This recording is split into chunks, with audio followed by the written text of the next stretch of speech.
Charles Fillmore, who was the co-founder of Unity, wrote in his book, The 12 Powers of Man, quote, "Mental states are all constructed under the dynamic power of the great universal impulse that lies back of all action, enthusiasm or zeal. Zeal is the mighty force that incites the winds, the tides, the storms. It urges the planets on its course. To be without zeal is to be without the zest of living.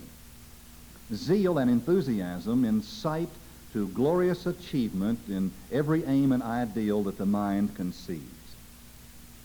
Zeal is the impulse to go forward, the urge behind all things. Without zeal, stagnation, inertia, death would prevail throughout the universe. Energy is zeal in motion, and energy is the forerunner of every effect. Zeal is one of the powers of man's mind, and zeal is the subject for our lesson tonight. And I suppose that our lesson could also be called Into Action, because zeal is the mind power that will move you inexorably forward and into action. Zeal in motion in the mind of man becomes a feeling of joy, of highest happiness, of well-being, riches secure, of ecstasy. You'll notice that every depressed person that you've ever met in your life is not moving forward. They're in a state of lethargy or inertia. Depression is always inertia. Depression is the depression of that excitement of zeal and of joy and of any forward movement in your life. So you can accept the fact that if the feeling isn't there, then zeal isn't in motion. But when you have the feeling, you have great power for initiating. That is, for starting, for pursuing, and for accomplishing your life's goals. Nothing great has ever been accomplished without zeal. Remember that. An idea that you get locked into and believe in and feel and follow. It's important to understand this and to discover and to learn how to use the universal energy that is available to every one of us right now. The energy that is maintaining our entire solar system is ready to become the energy that moves you into a new orbit and a new experience. So many times I've told you my favorite anecdote, or it's not an anecdote, it's a real story. I must tell it to you again. Charles Fillmore, who was known for his zeal and for his many accomplishments, was still at it at the age of 94, and by that I mean he was still a zealot. As a matter of fact, in his own handwriting in his 94th year, and my visual imagery of this experience that Charles had was one morning when he arose early, and he was an early riser, and I can see his little old scraggly, scrawny legs as he whipped them out of bed and put them on the floor and sat there about daylight one morning, and then wrote in his still very legible hand, "I fairly sizzle with zeal and enthusiasm as I spring forth with a mighty faith to do the things that ought to be done by me." Now, can't you just see that little 94-year-old guy sizzling with zeal? And the thing that's so funny is springing forth. But if you are turned on, if zeal is moving through you, you will spring forth. You will move forward.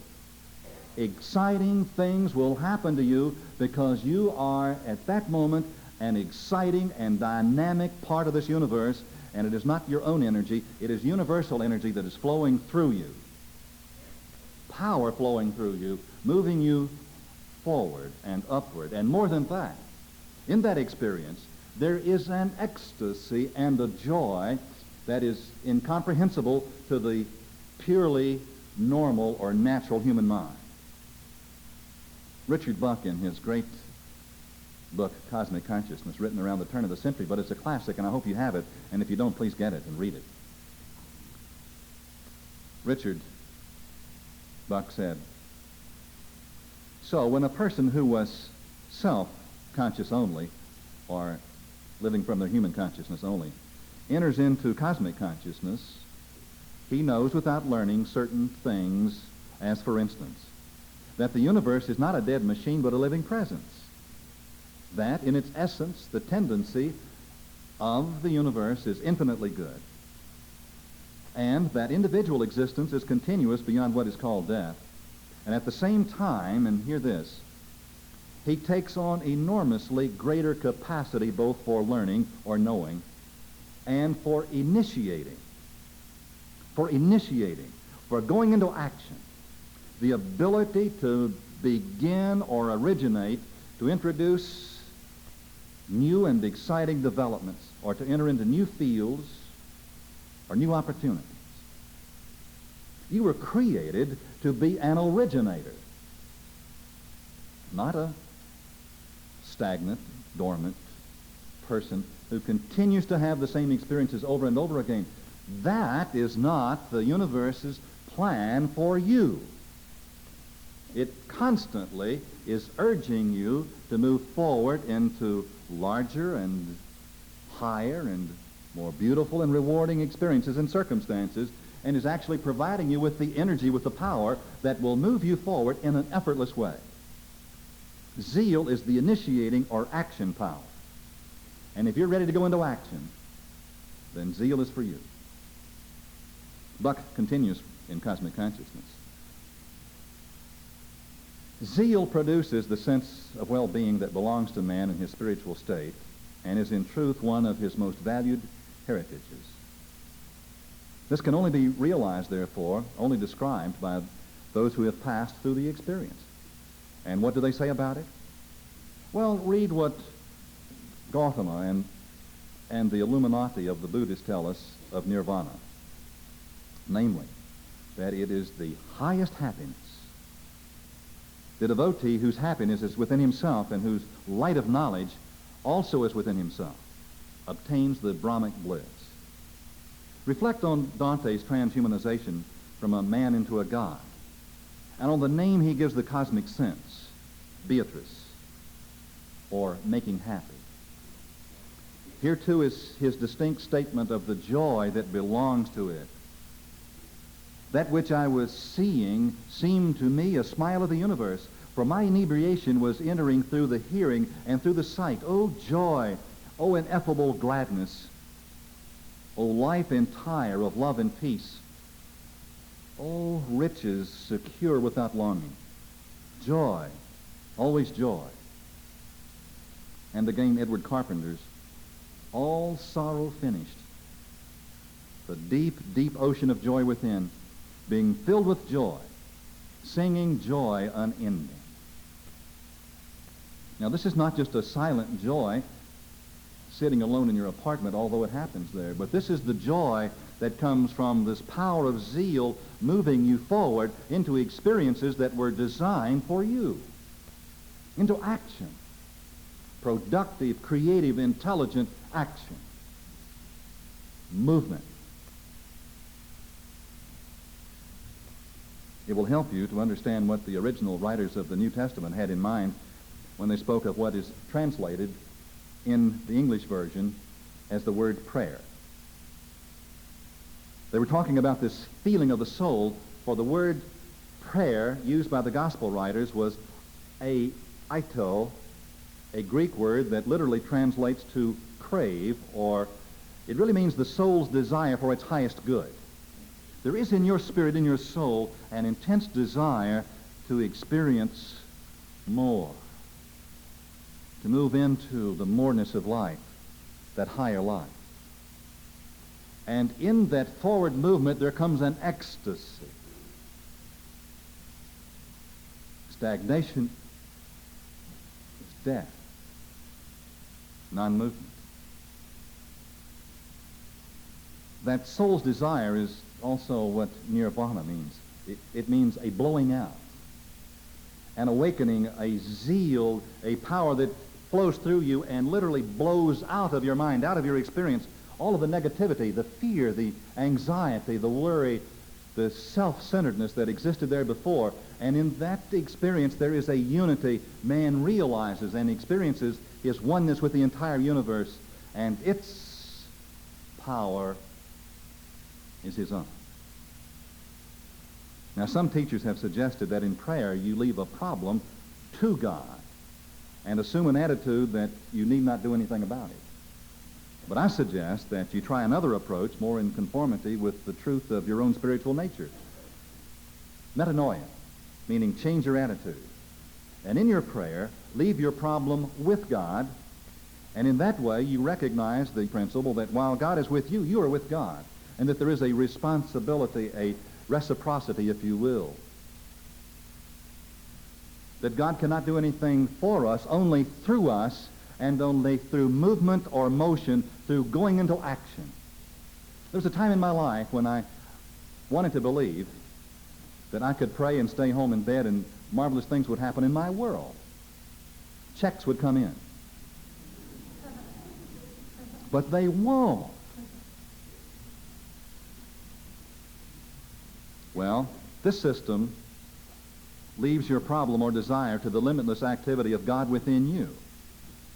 And to pray effectively, allow yourself to desire or to feel deeply from the very depths of your soul, to get this feeling of joy, this sense of awareness that the solution is here, that there is movement, motion, feeling. And then work with God to carry your desire out into action. Now, what is the feeling that links you with the power of God? What is the most powerful feeling that you can have that instantly will connect you with the living power of this living universe? It's enthusiasm or zeal. And not only will it link you with God, but it will link you with every human being within range. And if you don't believe it, you get turned on and walk into a room full of people and watch what happens. It is the attractive power because it will draw to you the people around you. You know it's true because you love to be in the presence of someone who is enthusiastic about what they're doing. It's exciting. It's stimulating. It's invigorating. It's inspiring. The word from which God is translated in the Greek New Testament is theos. And the Latin word for God became thus, T-H-E-U-S. And our English spelling becomes thus, T-H-U-S-C, to which we add an N as a prefix, meaning I-N. So our word enthusiasm today means the state of being in God. Enthusiasm. The state or the condition of the mind of being in God. And when you are enthused, you are in God. You are in the power of God. And the power of God is flowing through you because zeal is one of the 12 powers of your mind, one of the spiritual powers of the universe. Enthusiasm is the key by which your soul desire reaches into God, sustaining you, inspiring you to express the power of God, to overcome all obstacles and move forward to attain your goal. And zeal will remove ultimately all obstacles. Zeal is the power that keeps on keeping on, and it will not quit. It cannot quit. There is nothing in it that knows how to quit. You push zeal's button, and watch what happens. When you do, you release the mighty mystic power of God through you in proportion as you expectantly, joyously entertain your soul's desire, believing that God is fulfilling it. Zeal is always moving you from something to something, from lower states to higher states, from that which was to that which is. Charles Fillmore wrote about zeal. If you desire a thing, you set in motion the machinery of the universe to gain possession of it. But you must be zealous in the pursuit in order to attain the object of your desire. In other words, you can't quit. And zeal will not let you quit. It will keep you moving forward until that experience is yours. Desire goes before every act of your life. Hence, desire is good. It is the very essence of good. It is God himself in a phase of life. Now, Simon the Canaanite, later called Simon the Zealot, is the apostle who represents the mind faculty of zeal, the apostle of Jesus, the master teacher. And in the Scriptures, not much is said about Simon's activities, so we use other biblical characters who metaphysically represent the same power to show us how zeal works. We have to know how zeal works so that we can demonstrate it in our own minds and in our own lives. The physical center of zeal is the medulla oblongata, setting at the top of the spinal column, at the base of the brain, at the very top of the neck. And that's very important, and you'll understand why as this lesson progresses. The medulla's function is to handle almost all of the subconscious activities of the body. It's the seat of the autonomic or involuntary nervous system and includes the circulatory system, the respiratory system, and many of the other automatic systems of the body, those that you do not control by thought. At this very moment, this very, very intelligent sub-brain or mind power is controlling so many functions in your body. The color associated with zeal is orange, and this is logical. The color orange is exciting and stimulating. It's motivating. Any decorator will tell you that orange is a hot color, and you don't put it where you want someone to meditate. It's an action color, isn't it? It won't let you settle down. Its vibrations become a movement in your own experience. There are really two disciples named Simon. Remember that Simon means hearing or hearkening. It means receptivity. And Simon Peter was the first disciple, and he represented the faith faculty or receptivity from above, from the intellect, from our conscious or thinking mind, from the masculine side of ourselves. You see, you think faith. But Simon the Zealot, who represents the zeal faculty or receptivity from below. Remember that the Canaanians dwelled in the lowlands. And zeal is the receptivity of God or good in our subconscious or feeling nature, the lowlands. The central part of our being, the feminine side of each one of us. Zeal is a feeling faculty. It's an energy that you can't think into action. You can feel it into action. It does not respond so much to thinking. You feel it. You feel it with faith, of course. And as you do, the marriage of thinking and feeling is consummated.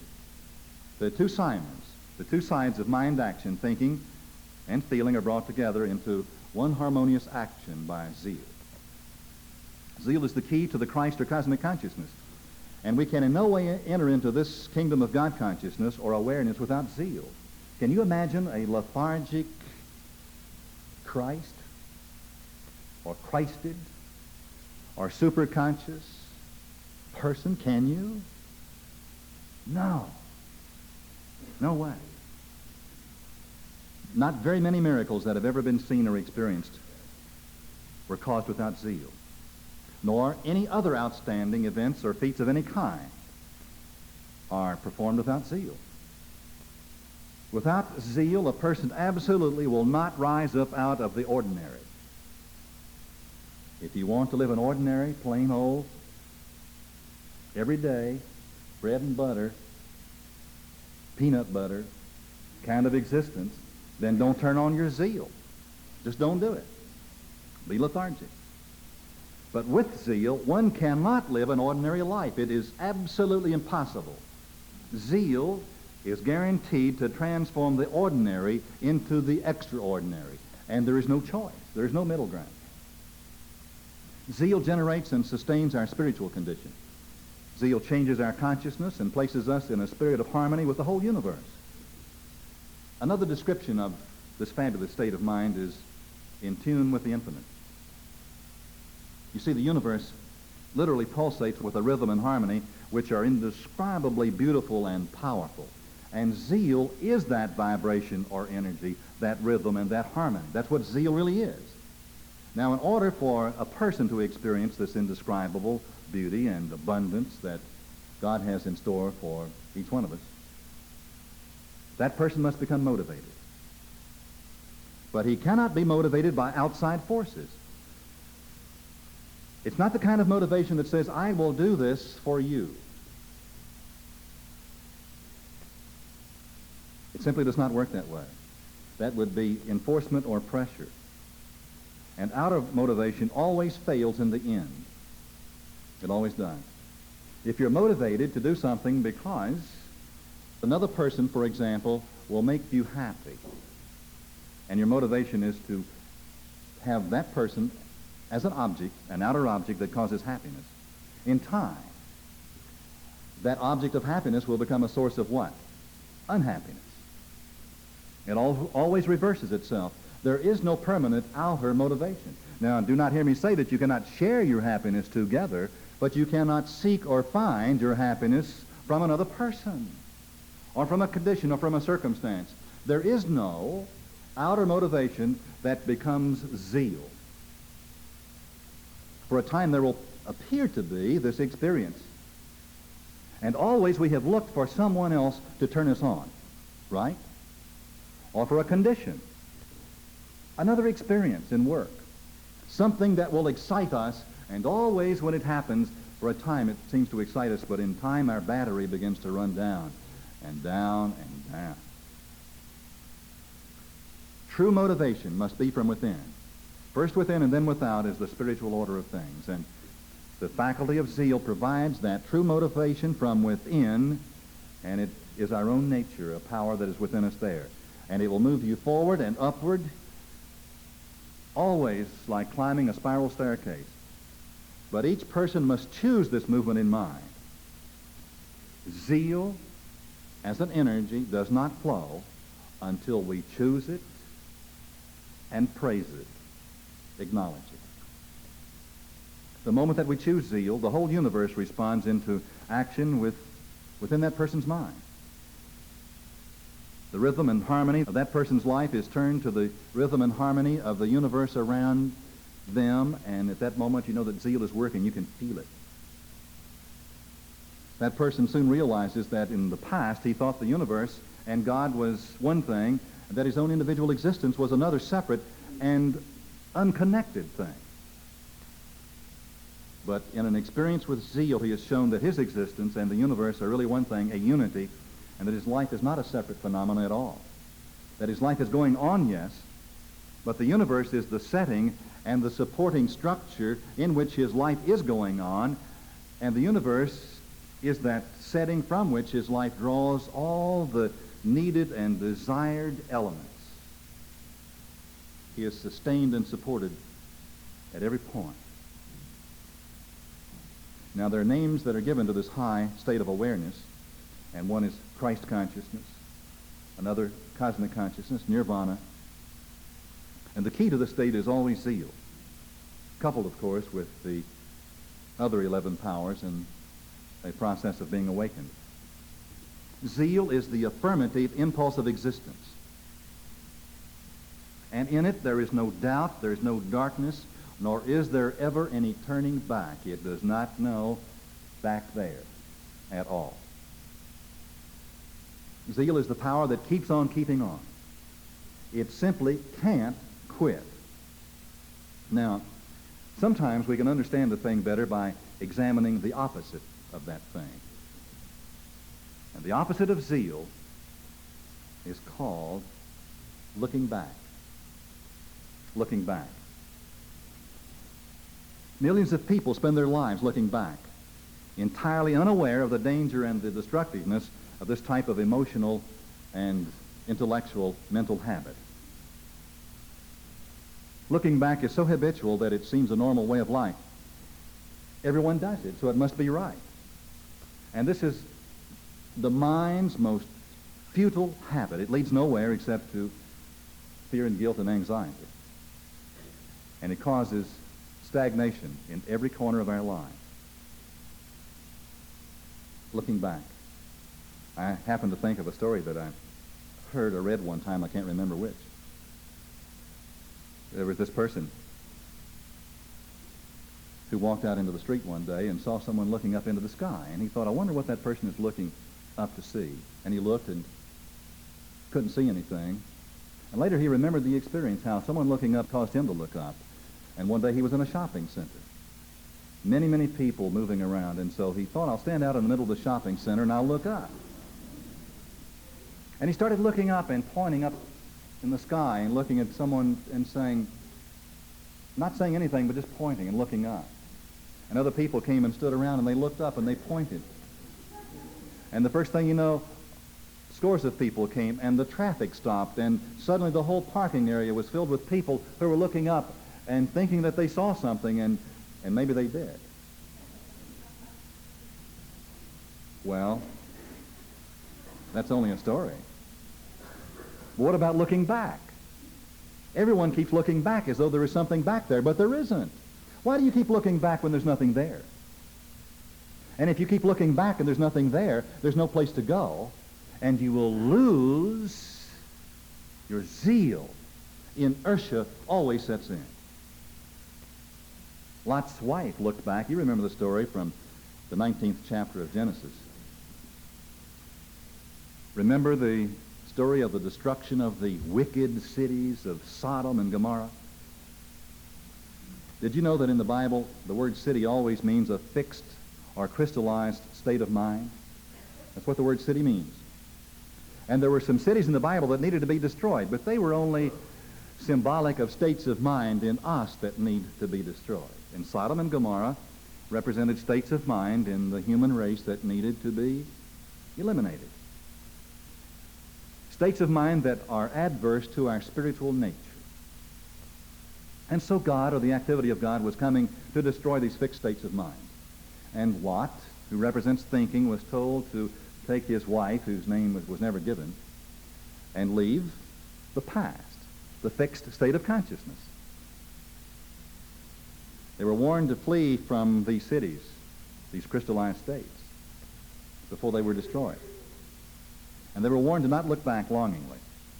And then, once having left the city, to not go out and live on the plain, meaning to go out and settle down at the same level of life. The Lord was very careful in telling Lot to go up into the mountains, to flee to the hills where his good was.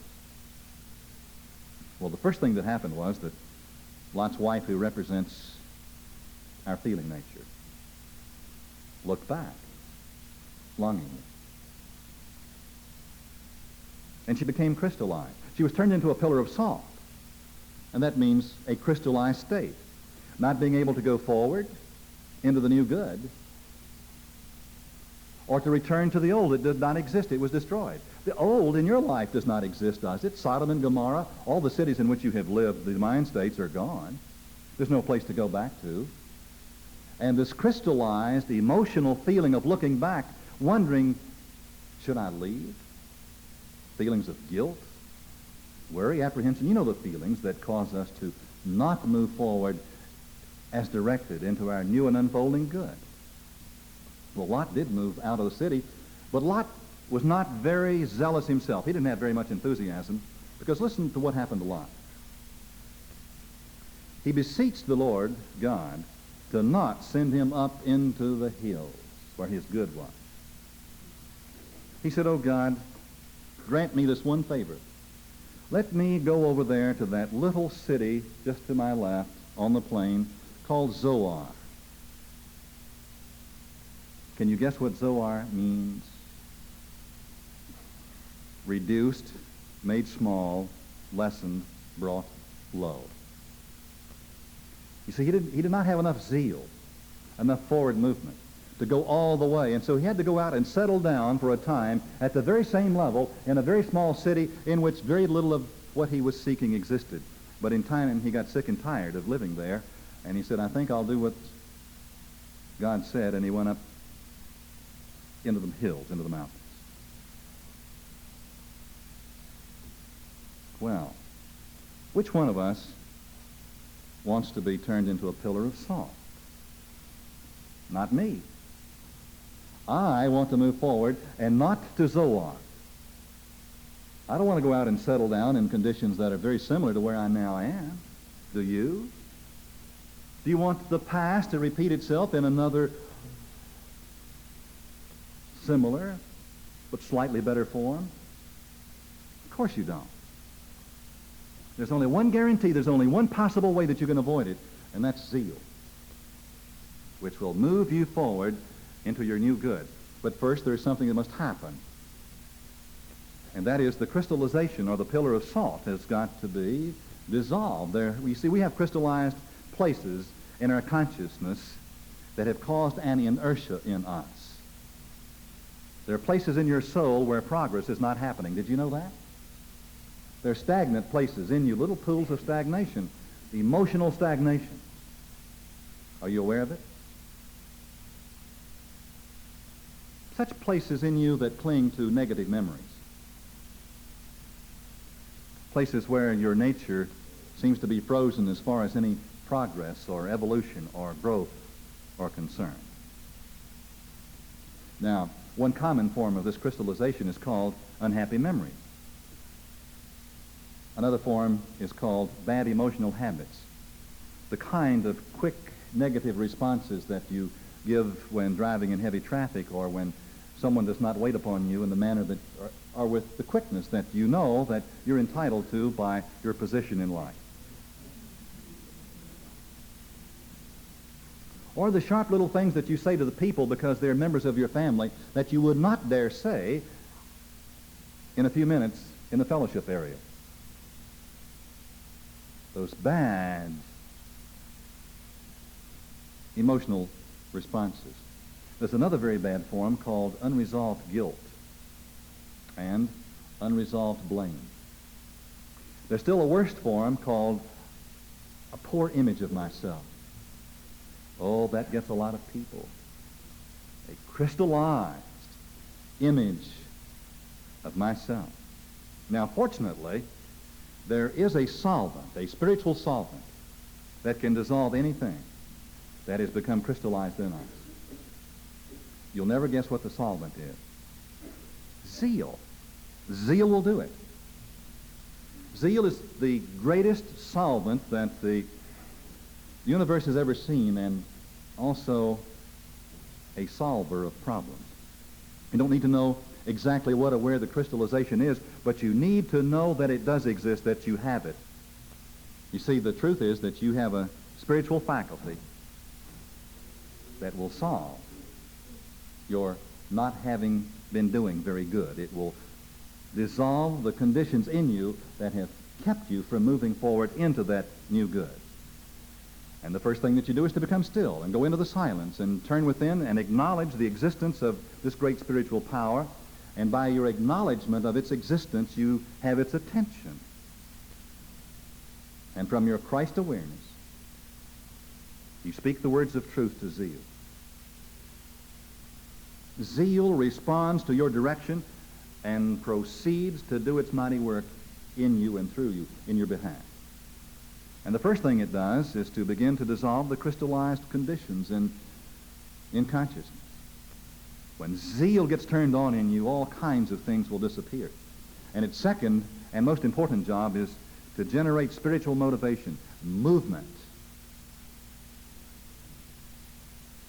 It will cause some things to happen in you, and it will move you out of wherever you happen to be in your life. Now, having assigned zeal to its proper work, you will be rewarded by a continuous enthusiasm. If you keep speaking the word, if you really like the feeling that goes with zeal. Remember that zeal has a feeling or a taste that your spirit loves. Sense of enjoyment, the enjoyment of life, the joy of life, the excitement of life. But what are the attitudes that prevent zeal? Remember that Simon means hearer, but more than hearer, one who hearkens, one who listens. Throughout the Bible, there's a certain rather unpleasant classification of people who will not hear or change. They will not listen to the instructions that keep coming to them from Spirit. They will not take direction. nor will they profit from the experiences that they have just had. You cannot reason with them because they are not teachable. They already know. They proudly defend their position no matter how poorly they seem to have been doing. And the Bible has a perfect name for these people. They're called stiff-necked. Stiff-necked. Remember where zeal is? It's in the neck. It's located in the neck. They become stiff-necked. Lot's wife was stiff-necked. There was a time in my life when I was stiff-necked. Stiff-necked people don't go very far in the universe. There is no room for stiff-necked people. The psychological makeup of these people is always the same. They want their own way in every situation and usually try to willfully enforce their way. They're intolerant of new ideas. They refuse to consider another person's viewpoint, and they resist growth or change. They will not grow. They will not change. They're always trying to find their happiness or success in the status quo or in conditions outside themselves or back there, looking back. The stiff-necked Israelites stopped their good, and they were long delayed in their entrance into the Promised Land. It took 40 years and longer for Moses to get them. And he said, God, these stiff-necked people with their critical, rebellious attitudes, what am I going to do with them? They won't listen to me. They will not be guided. They will not be led. They won't even listen to you. And many people today never make it into their Promised Land, into the increased health and wealth and happiness that is theirs for the very same reason. See, like the Hebrews of old, they seem to have a yoke of iron upon their neck, and that's a quotation from the Scriptures. So, let you and I loosen up our necks and let a flexible, teachable attitude begin to become our experience. Jeremiah advised his followers, Hallow you the Sabbath day as I commanded your father. But they hearkened not, neither inclined their ear, but made their neck stiff, that they might not hear and might not receive instructions. Now, Simon means hearing, remember? But more than hearing, it means following the instructions that are given. And how often, like the stiff-necked people of the past, in our zealousness, we refuse to hear the truth and to move forward into the experiences that are ours. Moses, as I told you, had this problem. But he nevertheless prayed for those headstrong, disobedient people, asking Jehovah to forgive their inflexibility. And he said, If now I have found favor in your sight, O God, I pray you, go into the midst of us. For it is a stiff-necked people, and pardon our iniquity and our sin, and take us for your inheritance. It's a fantastic concept. You see, the neck is the balancing place between the head and the heart, between thinking and feeling. It's the perfect union of intellectual reasoning and of intuitive feeling. It's where everything seems to come together. And it is here that the forces of our minds and of our bodies merge or meet or become one. It's here that the conscious and subconscious phases of mind are mingled. Remember that the physical location of zeal is in the neck, and that I told you earlier that zeal brings it all together? Well, are you enthused now with your life as it now exists? Have you been waiting for something else to get turned on about, to be enthusiastic about? Don't. It's all right here. Right now it exists for you. Begin to feel it. Begin to enjoy it, to appreciate it. Even as you sit here in this moment, get the feeling of joy and of excitement, of gratitude. And the moment that you do, you begin to work with God. You begin to work with the power of God. And that divine intelligence, being aware of you, says, little one, how great it is that you're excited about what you have, that you appreciate, that you acknowledge the good that exists and the source of that good. And because you are having this experience of zeal within you, then let me show you the larger life for which you have always prayed and that I now have in store and will bring into the fullness of expression for you. And that's the way it really works. It happens that way. Zeal is the fervor, the joy, the excitement that you feel within yourself for what exists now. And when zeal flows through you, it will be as though a holy joy wells up within you. That's the feeling of the releasing of zeal. Remember that it's a power of movement, but it's more than that. It becomes a feeling, almost a sense of taste. There are no words to describe it. Zeal will do more. It will bring you new hope and new energy, even new happiness. In Revelations, the 21st chapter, hear the power of zeal speaking. It's the Spirit of God speaking. Behold, I will make all things new. The old is being passed away, and now the new appears. And zeal will do it. But I know the question that's in your mind is, how do I release zeal? It's very simple. Through praise and thanksgiving. Praise and thanksgiving is the great releasing, triggering mechanism of energy in mind and body. And incidentally, praise is the opposite of complaining, isn't it? If you're praising something, you can't be complaining. You're acknowledging how great, how good, how marvelous that particular thing or experience is. You can't praise and have the poor me's at the same time. Self-pity robs you of your energy, but praise releases universal energy. And if you don't believe it, praise a plant or a flower and watch it grow. Praise the person for their performance and watch them outperform themselves the next time. It will draw forth the excellence that is inherent in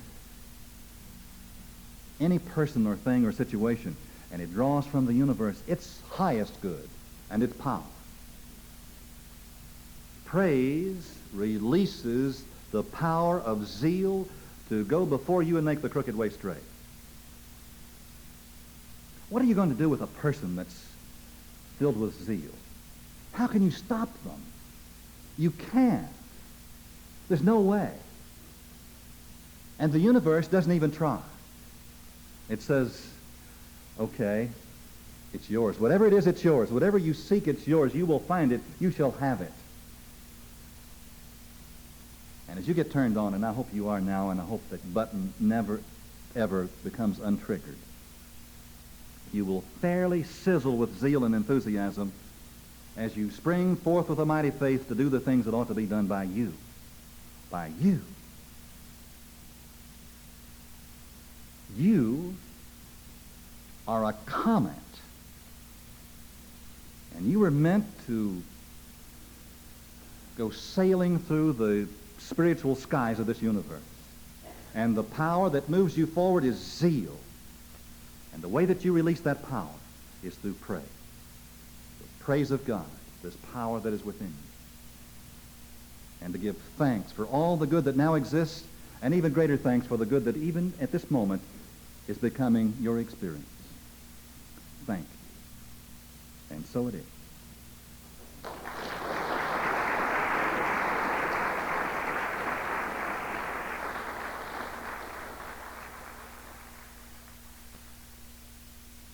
This concludes the lesson on Side A.